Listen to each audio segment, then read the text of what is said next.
make in this new book, The End of America. And I'm just going to speak from my heart about what I see happening right now and what we need to do about it. And I kind of want to issue a bit of not a warning, but almost like a, you know, like those rides you go on in Disneyland where, you know, if they're very turbulent, you get a heads up. It's a very difficult message. In some ways, I'm going to take you on a difficult journey, but I want to reassure you that we're going to come out to sunshine and hope. If not sunshine, certainly hope on the other side. So the book, this is why I wrote the book. I wrote the book for an older person and for a younger person in my life. The older person is a mentor of mine who is the daughter of Holocaust survivors. And we would sit around chatting about news events, and she kept saying, they did this in Germany. They did this in Germany. And at that time, I thought that this was a nutty thing to say, really extreme, really rhetorical, and I just disregarded it. But she kept saying, they did this in Germany. They did it in Germany. And she wasn't talking about the later years, National Socialist outcomes. She was talking about the early years, 1930, 1931, 1932, when Germany was a modern parliamentary democracy, a fragile one, but it would have been very recognizable to us. Germany in the early 30s had pop stars and Bauhaus architecture and Paris fashion and civil rights organizations, gay rights organizations, sex education organizations, page 6 writers, gossip columnists. And it was a democracy. And so she was talking about the very early pressures on a democracy, legal pressures on a democracy, by people who were intent on closing down that democracy. And I kept sort of brushing this off, but finally she sat me down and she gave me a stack of books and she almost physically said, read. And I started reading. And honestly, my hair stood on end because I saw that she was right. She wasn't being rhetorical at all. That in fact, not only were there tactical echoes from the past, but that what I was seeing was actual scenes recurring, imagery recurring, language, sound bites recurring in modern events in America. So then I began reading even more about how democracies close down, or how would-be despots crack down on the democracy movement. So I read about Italy in the 20s, and as always, Mussolini was the great innovator. He sort of pioneered this technology of closing down a modern democracy. I read about Germany in the 30s, as I mentioned, about Russia in the 30s, about East Germany in the 50s, Czechoslovakia in the 60s, Pinochet's coup in Chile, and I read about the Chinese crackdown on the democracy movement at the end of the 80s. And what became completely clear to me is that every would-be despot, every would-be dictator, whether they're on the left or the right, does the same 10 things. There's a blueprint to closing down an open society or crushing a democracy movement. And that, Mussolini kind of drafted this blueprint, and then Hitler studied Mussolini, Stalin studied Hitler, Hitler studied Stalin. The great dictators all kind of perfected it from one another. But then the petty dictators all over the world in the latter part of the 20th century, beginning of this century, reproduced the blueprint. We teach the blueprint at the School for the Americas. We teach the blueprint. So that, if you remember Thailand last spring, in 1 week it was a democracy, a week later it was a military dictatorship. And it was like they were going through a shopping list in the way they were. That was the blueprint. You see Burma, Myanmar, 2 weeks ago, because I know the blueprint, I was looking at my watch. Today they're marching the street. In 48 hours they're going to be shooting on the monks protesting. In a week they're going to be suspending communications. The blueprint is predictive. And what was even more chilling to me, and this is where I really have to applaud you for coming here on a Thursday night when you could be watching America's Next Top Model and listening to this. It's very brave of you. What became clear to me is that each of these 10 steps, these 10 classic steps that every would-be dictator puts in place, are underway right now in the United States. I also had to write this book when I realized that because of a younger person in my life, two people actually. Jennifer Gandon and Chris Lee. She's a wonderful 28-year-old student that I mentored, a writer. And she was marrying Chris, who's a wonderful 28-year-old activist. And knowing the storm clouds that were gathering around this young couple, I realized that, I had to do more than just get them something from Crate and Barrel, that I had to give them something that would help them in a time like this. And so I wrote the book really for them, as well as for my older friend, because what it is a kind of refresher, a reminder to Americans. We don't tend to think about history a lot, I don't either, about how societies closed down in the past, a blueprint, and also a refresher about what democracy is and how to sustain it at a time when it's under assault.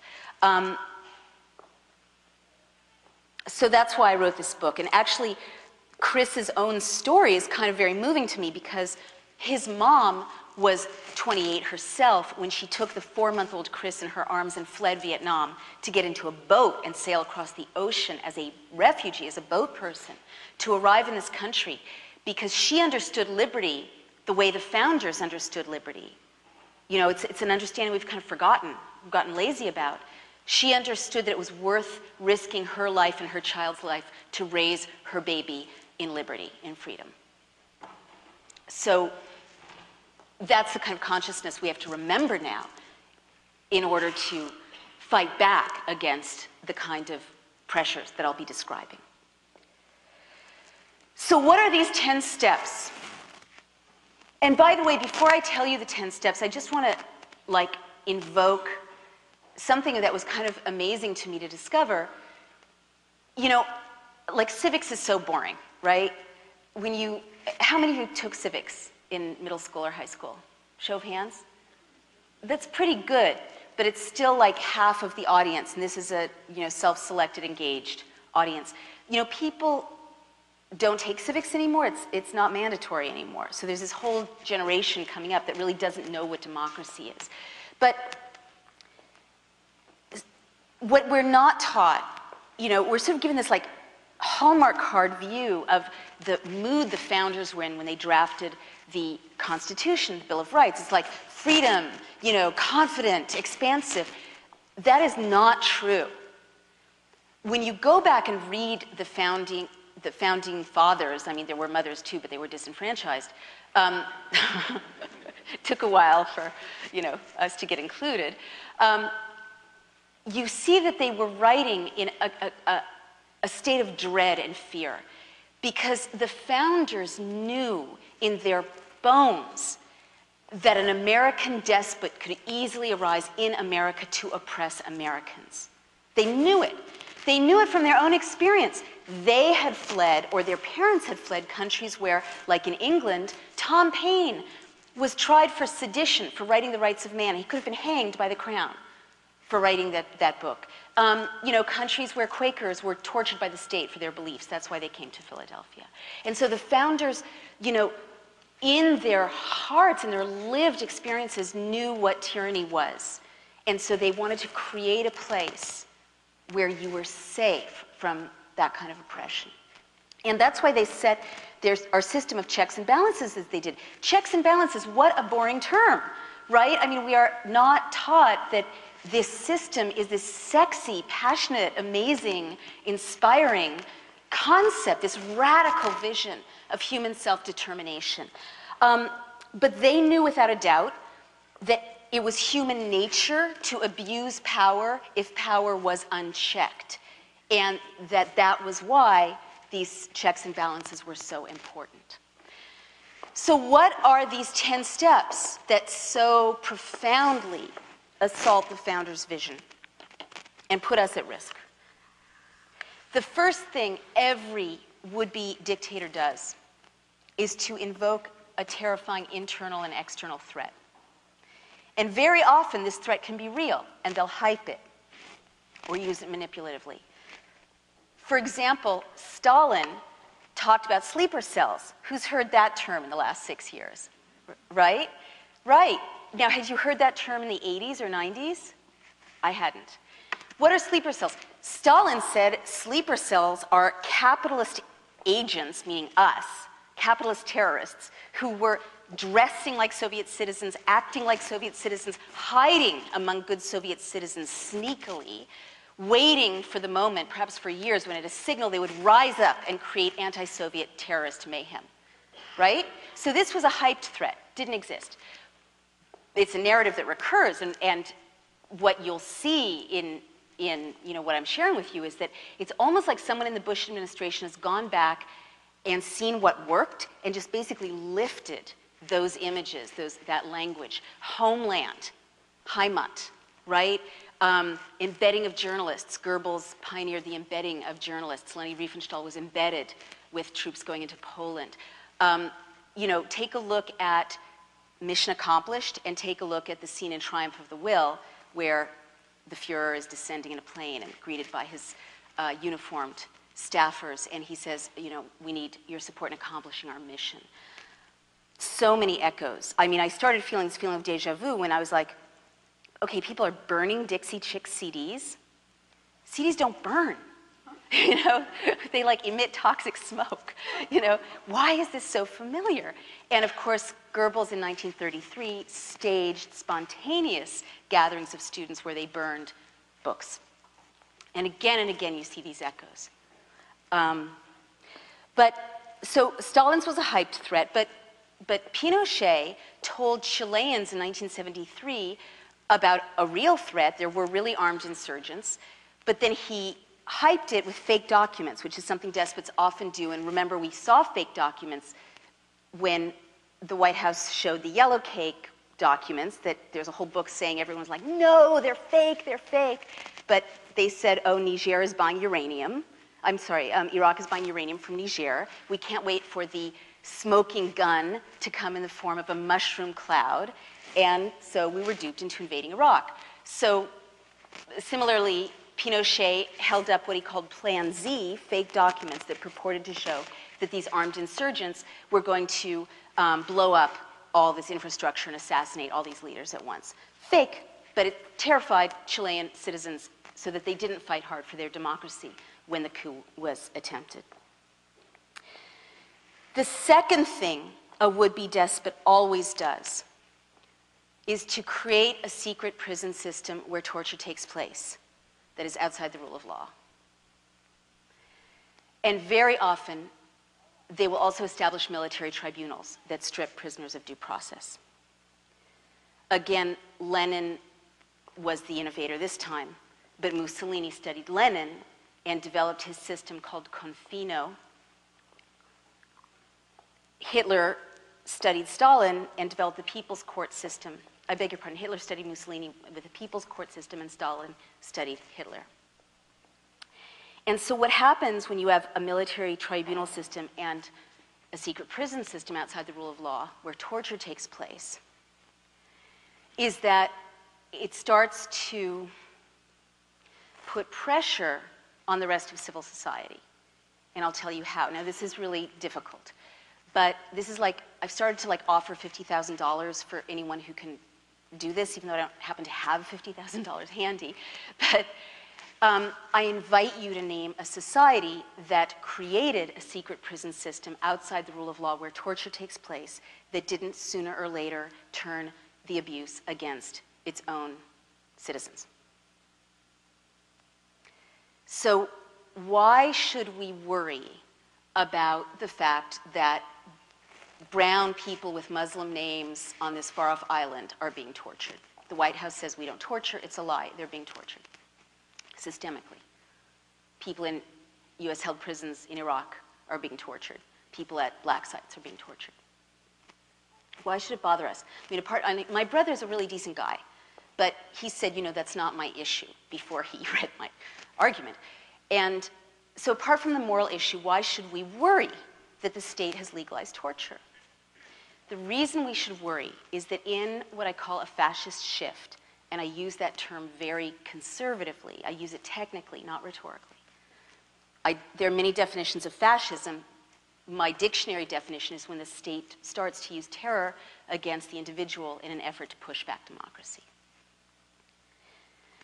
So we should worry about the fact that the state has essentially legalized torture of these marginal people, people who are marginal to us, because what always happens in a fascist shift is that the state will start by abusing people that no one in the mainstream really identifies with much.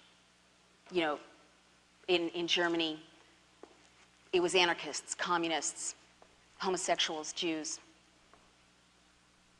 gypsies, thank you. And then what always happens is there's a blurring of the line, and the noose starts to catch up more and more members of civil society, mainstream society, and it's always the same cast of characters. Us, basically. Journalists, editors, opposition leaders, labor leaders, and outspoken clergy. So and Germany is so instructive in this regard because, people don't realize that it didn't start with crematoria. That what happens when you create a secret prison system where torture takes place is it always metastasizes. It starts out little and informal and gets bigger and bigger and bigger. And like in Berlin in 1931, 1932, torture was still illegal. The Nazis weren't even in power. They were a minority party. It was still a democracy. There were opposition, there were marches, there was, everything was as it should have been. But the SA, a paramilitary force, we'll get to that, started to create these makeshift torture cellars where they would torment these marginal people, and everyone knew about it. They thought it was funny. There were cartoons about it in the German press. It's like, that show 24. It's like, that's funny. Everyone accepted it. But then it doesn't take too long before the line starts to be blurred. So why is this so urgently relevant to us?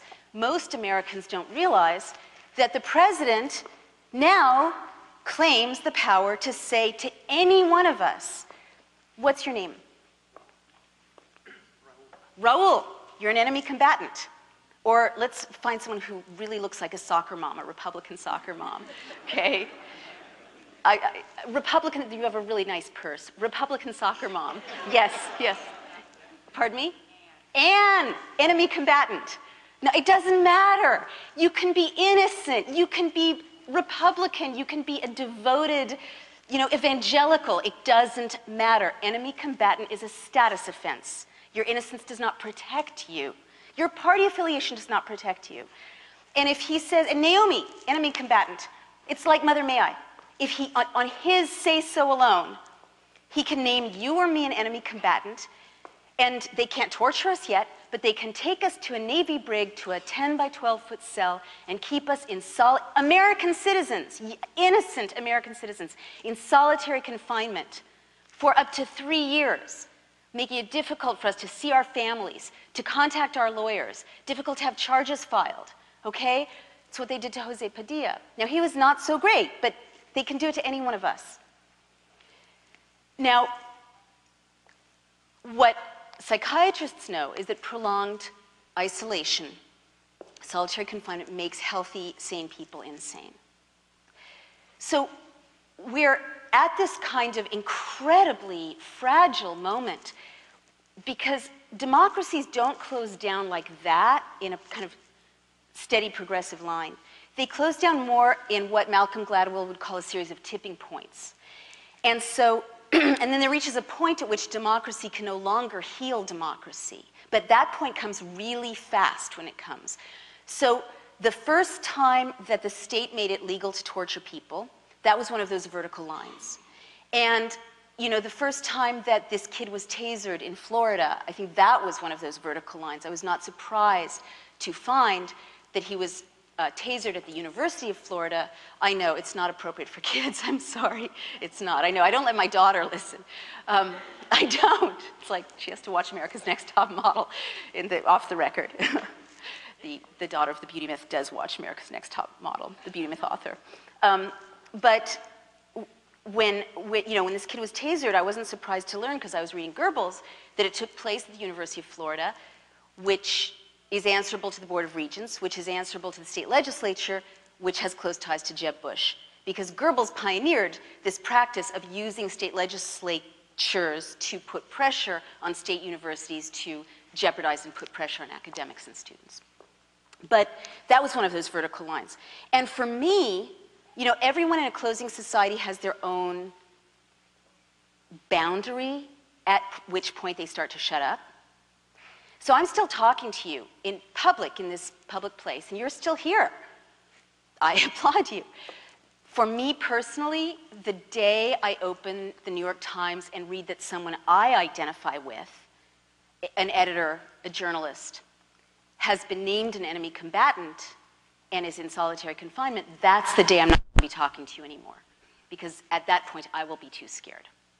So that's how society closes down. And when these tipping points start to come thick and fast, it happens really quickly. So that is why we should worry about a secret prison system where torture takes place. The third thing that always happens when would-be despots are seeking to close an open society is that they create a paramilitary force. And what do you say to that? Who is that? That's right. That's exactly right. Now, you know, really think about it. You can't close down a democracy without a paramilitary force. You can't, because people are like, you know, I'm not going to be pushed around by you. But once you have a paramilitary force, you can send that paramilitary force to intimidate civilians. And then it doesn't matter if you've still got the, you know, essential institutions of civil society functioning, because people are really just too intimidated to push back. This is what happened. Like, people forget Italy was a democracy, a working parliamentary democracy, when Mussolini started to send what he called arditi, black shirts, paramilitary guys, out to scare and intimidate civilians. You know, last summer in the Portland airport, people were asked by TSA officials, Transportation Security Administration officials, to drink baby formula and even human breast milk. Remember that? After the scare about the guy who was carrying liquids onto the plane. So this was a familiar scene to me. This was one of those echoes, because Mussolini, the black shirts forced civilians to drink emetics, like laxatives, at gunpoint, and this was so intimidating, it worked so well that Hitler imitated it, and the brown shirts forced people to drink gross liquids, and, you know, this is a new scene for America, armed agents forcing people to drink gross liquids at gunpoint. But when you look at Germany too, you know, they weren't a majority party when the brown shirts were sent to intimidate civilians, to bully people, beat people. So right now, and by the way, the founders, like, why do we have the Second Amendment? Gosh, no, it just makes me crazy. This is what makes me crazy. We're in an era when ordinary people feel separated from the Constitution, the Bill of Rights. I did. You know, I have a good education, and I had to, like, sit a lawyer friend down. I mean, like, literally sit a lawyer friend down and say, okay, you have to explain to me what due process means. What is due process, like, beginning to end? Because what is due process? Like, who knows exactly what due process is? And we're all really well educated. Notice and opportunity. Pardon me? Notice and opportunity. Notice and opportunity, that's right. So we're in a time when, like, this professional class of pundits and politicians and constitutional scholars are tasked, or task themselves with worrying about the Constitution, worrying about liberty, and we're told, don't worry about it.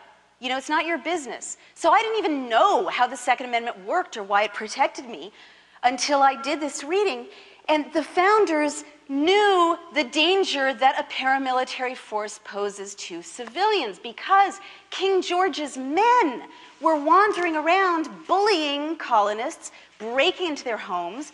This is why a blanket warrant is such a big deal. They would have a blanket warrant, just say, okay, fine, I can break into your home, take your stuff, the way the state took Brandon Mayfield's computer out of his home in Oregon, a yuppie, you know, like any of us. And I say that in quotation marks, but he was like a total mainstream American, innocent guy. They broke into his home, went through his kids' stuff, took his stuff. And the founders knew, you know, that these mercenaries were like harassing women, molesting women, scaring and intimidating civilians. So they said, you can't have a standing army that's not answerable to the people. So Blackwater is now in the news. It has close ties to the White House. And Blackwater's in the news right now in Iraq for massacring 17 civilians 2 or 3 weeks ago. And they got a slap on the wrist. But what most Americans don't know is that Blackwater is already operating on Main Street, USA. They were invited by the Department of Homeland Security to patrol the streets of New Orleans in the wake of Katrina.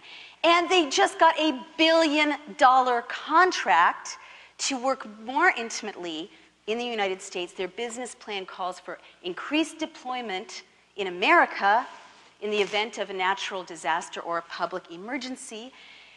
And the Defense Authorization Act of 2007 makes it easier for the president on his say-so alone to declare a public emergency, because he says there's a public emergency. Not only that, but a new law has made it easier for the president to declare martial law by federalizing the National Guard. Now, the National Guard is supposed to be answerable to the people, to governors, right? The president can now take the National Guard of Alabama and send them here to Washington State and deploy them to enact curfew and martial law here in Washington State over the objections of the governors of Alabama and Washington State, and not tell Congress about it till after the fact. So this is exactly what the founders were trying to go, no, no, you can't do this. This is a catastrophe. The fourth thing, and then I'll just zip ahead because these are, hard to absorb. The fourth thing that a would-be dictator always does is to create a surveillance apparatus aimed at ordinary citizens. Now, it doesn't take much for this kind of surveillance apparatus to be effective. In East Germany, everyone thought they had a Stasi file, but only 10% of the people actually did turn out to have a Stasi file. You don't need to surveil everyone in order, if everyone thinks they're being surveilled, that's inhibiting. Why is this so, personally freaking out to me, this surveillance? And by the way, this is driven by a profit motive. America isn't driven by ideologies the way that Italy or Germany were. But America is driven by profit very often. And it's quite extraordinary. When the Berlin Wall fell, the third of the US economy that is defense manufacturing was facing a declining market share because we lost our global enemy. And what do you have to do if you're losing a global enemy and you're the defense industry? Make a new enemy, exactly. They were looking at a real economic catastrophe unless they could hype a new enemy, enter the global war on terror. And what happened was that these weapons manufacturers who used to make Cold War weapons shifted their manufacturing to what's called the security industrial complex technologies, surveillance and security. And they have lobbyists, and their lobbyists work closely with Homeland Security. And it's this, again, multi-billion-dollar industry. And so the best way to make sure that you're going to have continued profits is not just to hype a relatively minor enemy, serious but minor, the way that England and Spain sees the terror threat as serious but not a global war, right? Gordon Brown has said it's a crime, not a cause. It's not a global war. The way you make sure to generate profit is to be sure that the enemy you create is us, that we are the enemy in need of surveillance. So why is this so personal for me? For about 1.5 years, every time I got on a plane, are you guys okay? Yeah. No, I always ask this at this point in the talk because, it's a lot. But I do admire Americans because they're like, we can handle it. No, seriously. I sometimes feel overwhelmed by this stuff. I often do. Well, for 1.5 years, every time I got on a plane, I would get a quadruple S, high-risk security threat symbol on my boarding pass. Now, I'm a short Jewish girl from New York. And in what way do I fit a global terrorist profile? The short Jewish girls with their credit cards rampaging through the globe, the big threat. But you know, I was always taken aside and given extra searching, and I kept asking, why are you doing this, why? Finally, a nice young woman from the TSA said, you're on the list. And I'm like, the list? I'm on the list? And her supervisor sort of hustled her away. And I did some research, I reported it out, and I was in very good company. Richard Murphy, the nation's foremost constitutional scholar, who had just given a speech, he's a Princeton scholar, critical of Bush's assault on the Constitution, was on the list. Two nice little old ladies from San Francisco who run an anti-war newsletter called War Times are on the list. I just heard that one of the leaders of Code Pink, the anti-war group, was turned back from Canada. She was not allowed to cross the border, which is a classic fascist tactic of closing borders to critics and dissidents. She's on the list. Two staffers at the ACLU are on the list. One of the leaders of Greenpeace is on the list. I get these emails I can't bear to open. A decorated war hero started crying when I spoke to him 2 days ago when I was in Denver, because he'd flown all these combat missions. He was so brave, but he broke down when he was describing how not only is he on the list for having criticized the administration, his family's on the list. His 15-year-old child is on the list. So this is very bad because, if you follow the Washington Post, you see that the level of surveillance that is now directed at us is at such a high level that when you get on a plane, they know what you're reading, who you're sitting next to, where you're going when you get off the plane, and what the phone number is of the person you're going to visit. It's gotten to the point where before I got into the line for security at LaGuardia, I realized I was carrying a copy of Tara McKelvey's book Monstering, which is about CIA interrogations, and some of it is classified information, as all good reporting is based on classified information. And I threw it away, a $30 hardcover. I put it in the garbage because, I was too scared to go through security with it. So it's very, very bad when there's a security apparatus aimed at ordinary citizens, because you start by getting on the no-fly list or the watch list, but there are lists, and this is a classic fascist thing to do. They did it in Italy, they did it in Germany. You get on the list, and pretty soon welfare benefits, job opportunities close down if you're on the list.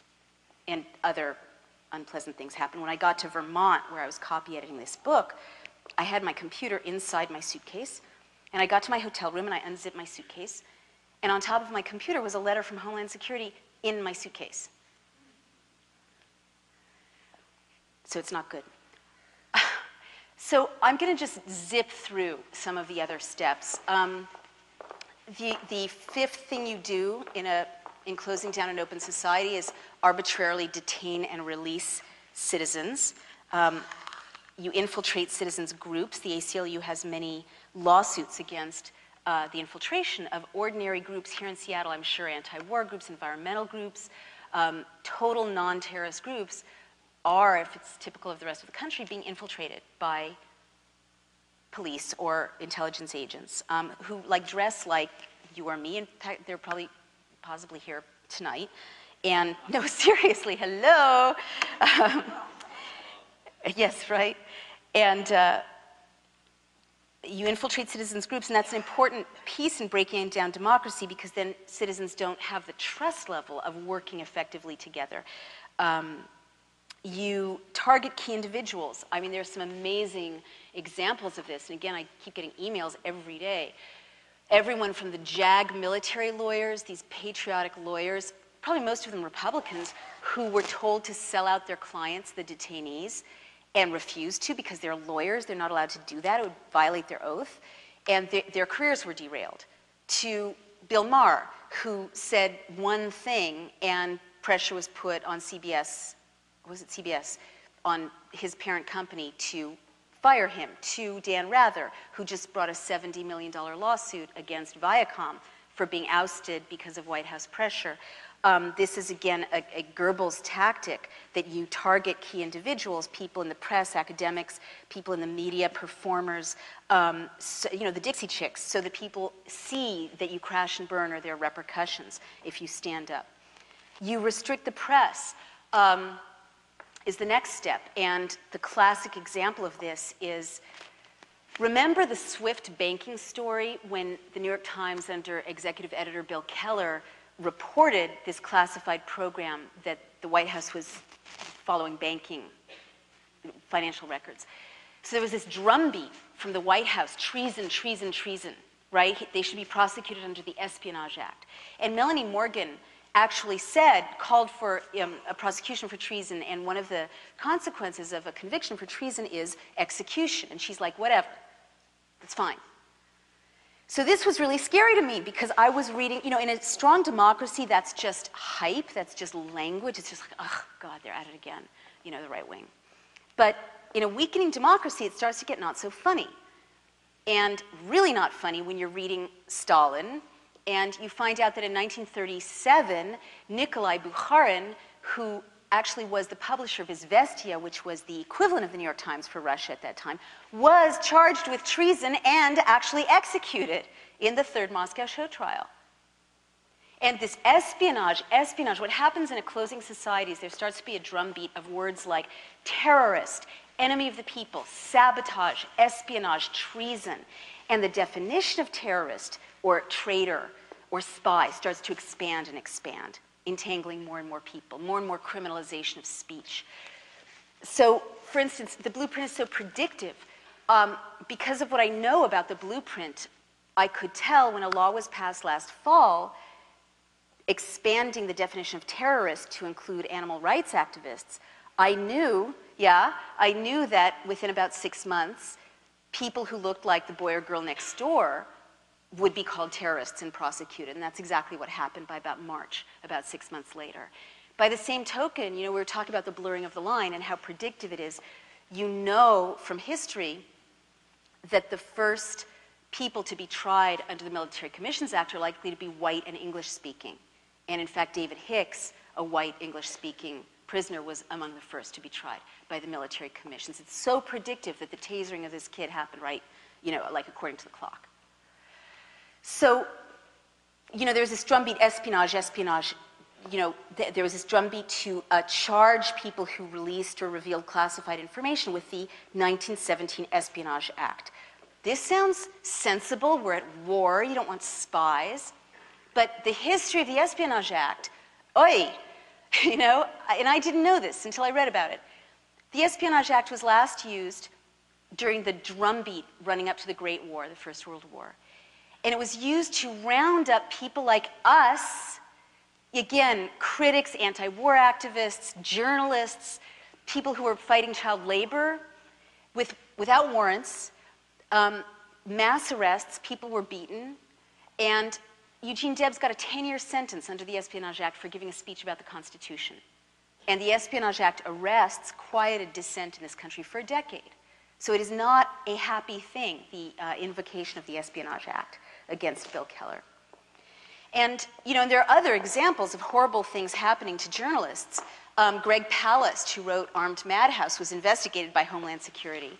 And staffers for Associated Press and CBS have actually been seized in Iraq because the U.S. didn't like the images and stories they were producing. And, they were held without charges in abusive U.S.-held prisons. So it's very bad. And the last two things you do in a fascist shift when you're closing down an open society, I mentioned you recast criticism as espionage and dissent as treason. Remember, Hillary Clinton was called a traitor for criticizing the deployment of the war. And the last thing that happens is that you subvert the rule of law or simply declare martial law. And in the run-up to the election, according to the historical blueprint, the months before an election are a very unstable time, most likely to see acts of provocation, hyped threats, destabilizing scenes where there'll be a protest and agents provocateurs will provoke violence or engage in violence to give an excuse for a crackdown. But more sort of routinely, at the end of my argument, I play out a series of what-ifs for this last point in the classic fascist shift, which, God willing, we're not going to get to because we're all going to rise up right now and save the country. We are. But what is more likely to happen is something more subtle. Remember the U.S. attorney scandal? Okay, so when I first heard about it, I was reading Goebbels. He was so brilliant. And, you know, I said I bet those attorneys were in swing states. And it's not that I'm that smart, it's that I know the blueprint. And in fact, they were in swing states, and in fact, the emails that the White House is not turning over to Congress will show that one of the scenarios they were playing around with was firing all of the US attorneys all at once in a kind of mass purge, Night of the Long Knives. So had they done that, and they would have gotten away with it if a blogger hadn't sounded the alarm, we would already be looking at the end of America, because the US attorneys decide to prosecute voting rights groups, for instance. In a close election, if your cronies are the ones making the decisions, it's pretty much over, even without a coup, a violent coup. And we have this like wrong notion of what a closed society looks like. A closed society doesn't look like marching goose-stepping columns or crematoria in the distance. It almost never looks like that. Once in history it looked like that. A closed society, even a violent military dictatorship, really has a lot of the trappings of civil society. There are still elections, they're just corrupted. Tyrants love holding elections. It validates them. Hitler held elections. 99% of the Austrians voted ja to their own annexation because there were brown shirts outside the voting booth menacing the people who were counting the vote. Do you guys remember the reports of Republican staffers, young men dressed identically, menacing people counting the vote in Florida? There's still elections in a closed society. They're just corrupted. There's a changing of the guard. And Giuliani is clearly the designated successor. But it's the same cabal in power, essentially.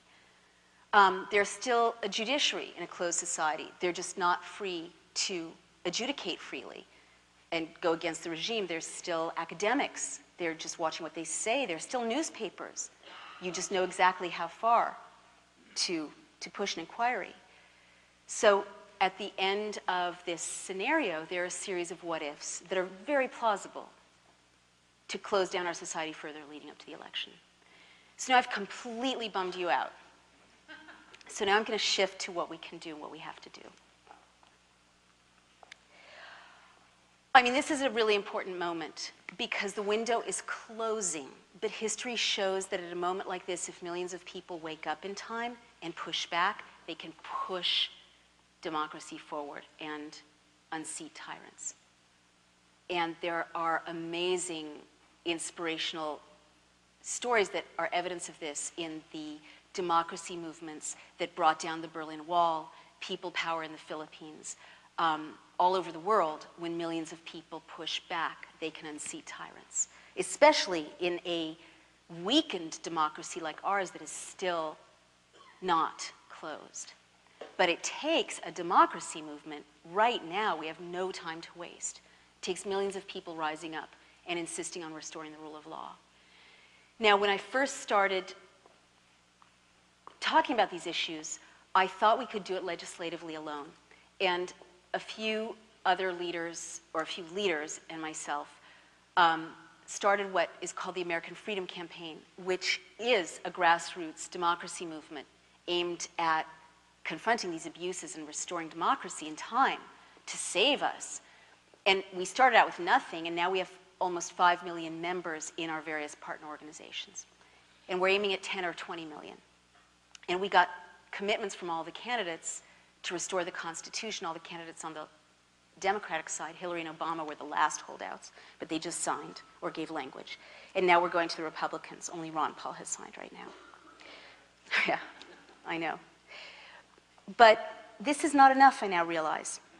The violence is escalating. You know, the thing about a fascist shift is that when people start to wake up, that's when they start to crack down harder. And I'm very worried about these reports of massacres in Iraq. Very, very worried, reading today that the State Department is protecting Blackwater in Iraq from being investigated. And I'm very worried about these tasering scenes and scenes of people being pepper sprayed and scenes of women being dragged away in the Phoenix airport that keep showing up on AOL in eerily good video. Because, you know, again, National Socialists created a lot of footage of atrocities early on to freak people out and intimidate them. So what I'm saying is we need to ratchet up our efforts even as they ratchet up the violence or the suppression. And now, at this point, I am persuaded by the historical record that a national uprising to restore democracy is incredibly urgent, but that it's going to take more than that.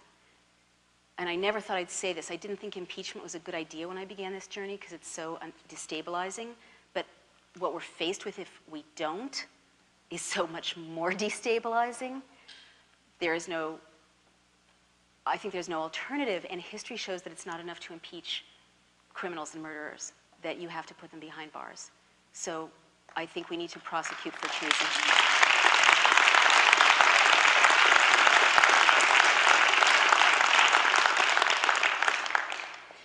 So I will end this by saying that if we all take on the patriot's task, and it begins with a revolution, as Gloria Steinem would say, from within, there is every reason to believe we can save our country in time and restore liberty to our neighbors and our children and ourselves. But what it takes, I want to send you home tonight with a completely different idea of what your job is than you might have thought. The founders did not intend for us to delegate the defense of liberty to a professional class of pundits or politicians or constitutional scholars. That's right, that's right. The founders intended for us to do it. Now, their vision wasn't wide enough yet to include all of us, but the kernel of their vision was sound enough so that it could include women and African Americans, people of all colors, as time went on. And what the founders intended was for ordinary Americans, ordinary people, to assume the patriot's task and lead the fight to restore democracy and see themselves as leaders and take on the responsibility to restore liberty. It's a radically different idea of what our job is. Okay, it's your job, it's my job. To channel the founders' faith in us and to stand up for this extraordinary experiment that has given us freedom for 200 years. And if we assume the patriot's task, can give our children and our grandchildren freedom indefinitely. But we have to believe in our power in order to do that. The time to stand up for it is now. Thank you very much.